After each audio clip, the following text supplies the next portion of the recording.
नमस्कार साथियों, सीकेएसई सॉल्यूशन में आपका स्वागत है। आज हम पढ़ेंगे 13 सितंबर 2024 के करंट अफेयर्स के बारे में। तो आइए, सबसे पहला करंट अफेयर्स आपके स्क्रीन पर है।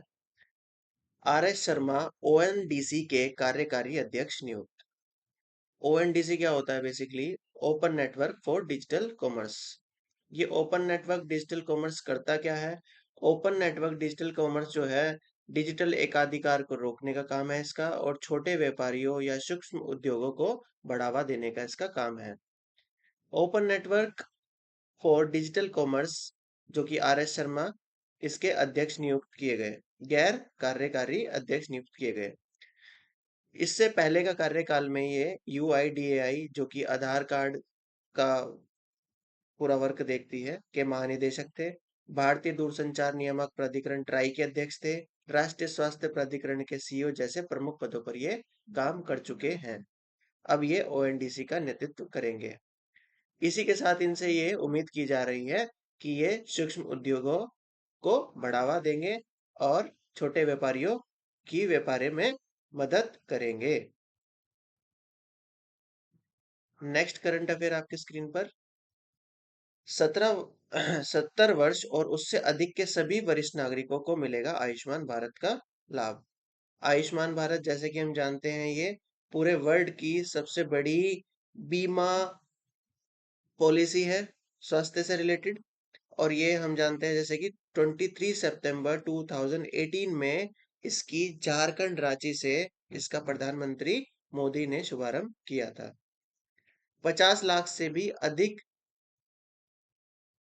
और 50 करोड़ से भी अधिक लोगों को इसका लाभ मिल रहा है आज के समय में। इस योजना के अंतर्गत 5 लाख से अधिक का बीमा, स्वास्थ्य बीमा लोगों को प्रोवाइड किया जा रहा है।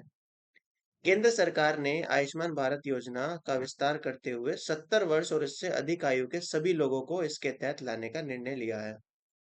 इस फैसले से करीब 4.5 करोड़ परिवारों के लगभग 6 करोड़ वरिष्ठ नागरिकों को प्रति वर्ष 5 लाख का स्वास्थ्य बीमा कवर मिलेगा, चाहे उनकी स्थिति कुछ भी हो।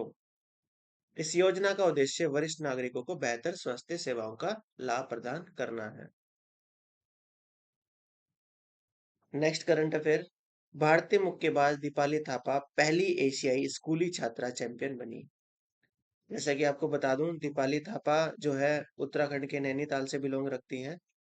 भारतीय मुक्केबाज दीपाली थापा ने यूएई के अल एन में एशिया स्कूली छात्रा चैंपियनशिप में 33 किलोग्राम भार वर्ग में यूक्रेन की ल्यूडमिला वासिलचेंको को हराकर पहली एशियाई स्कूली छात्रा चैंपियन बनने का इतिहास रचा। उनकी जीत के साथ भारत ने 7 महिला खिताब जीते। 35 किलोग्राम भार वर्ग में भूमि ने कजाकिस्तान की एसेल जलीम बेकोवा को हराकर भारत का दूसरा खिताब जीता, जबकि 37 किलोग्राम भार वर्ग में निश्चल शर्मा ने यूक्रेन की मारिया मसूरा को करीबी मुकाबले में हराकर तीसरा खिताब अपने नाम किया।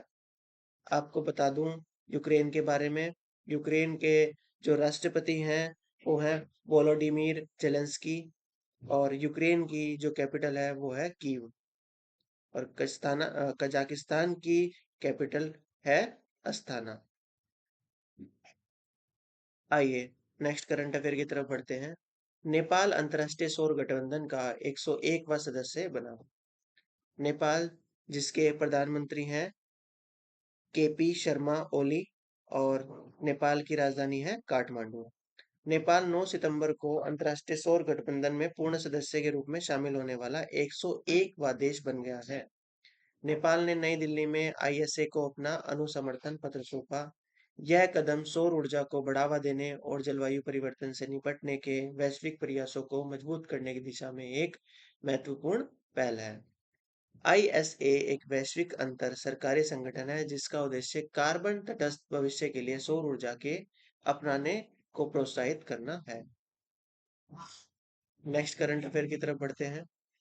भारत के राष्ट्रपति ने राष्ट्रपति भवन में 15 पुरस्कार विजेताओं को राष्ट्रीय फ्लोरेंस नाइटिंगेल पुरस्कार 2024 प्रदान किया।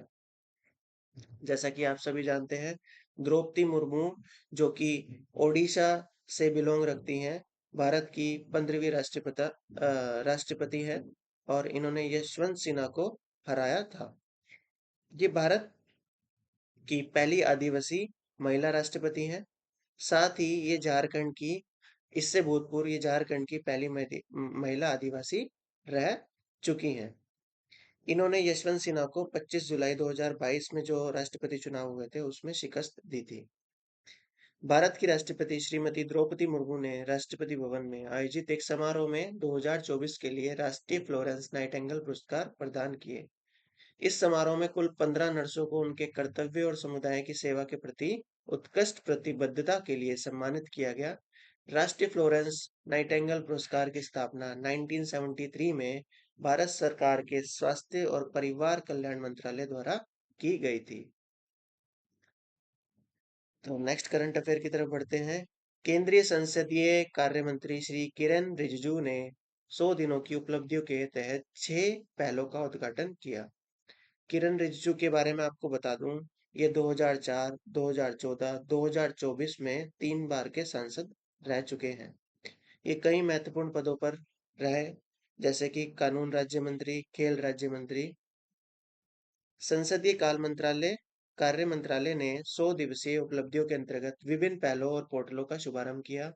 यह कार्यक्रम नई दिल्ली के संसदीय भवन एनेक्सी में आयोजित हुआ, जिसमें संसदीय कार्य मंत्री श्री किरण रिजिजू ने मुख्य अतिथि के रूप में भाग लिया। अगली न्यूज है टाटा मोटर्स और सीसीआई ने टाटा मोटर्स फाइनेंस के टाटा कैपिटल के साथ विलय को मंजूरी दी। भारतीय प्रतिस्पर्धा आयोग सीसीआई ने टाटा मोटर्स फाइनेंस लिमिटेड के टाटा कैपिटल लिमिटेड में प्रस्तावित विलय को मंजूरी दे दी है। Tata capital limited Tata sons की एक सहायक कंपनी है और एक गैर बैंकिंग वित्तीय कंपनी के रूप में कार्यरत है। टीसीएल मुख्य रूप से ऋण, वित्तपोषण और वित्तीय उत्पादों के वितरण के व्यवसाय में संलग्न है।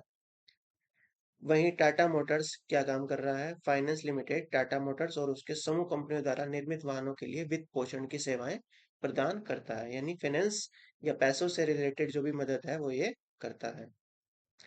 आइए आज का लास्ट करंट अफेयर देख लेते हैं।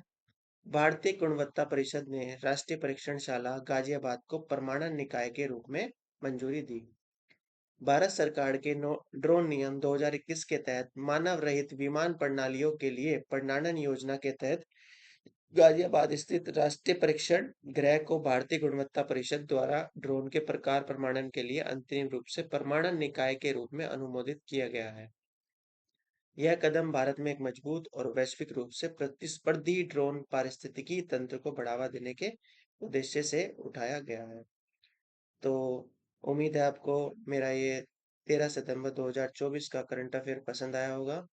अगर ये करंट अफेयर्स आपको पसंद आया तो इस वीडियो को लाइक, कमेंट, सब्सक्राइब कीजिएगा और मैं आगे भी कंटिन्यू वीडियो बनाए रखूं तो इसके बारे में कमेंट कीजिएगा। धन्यवाद।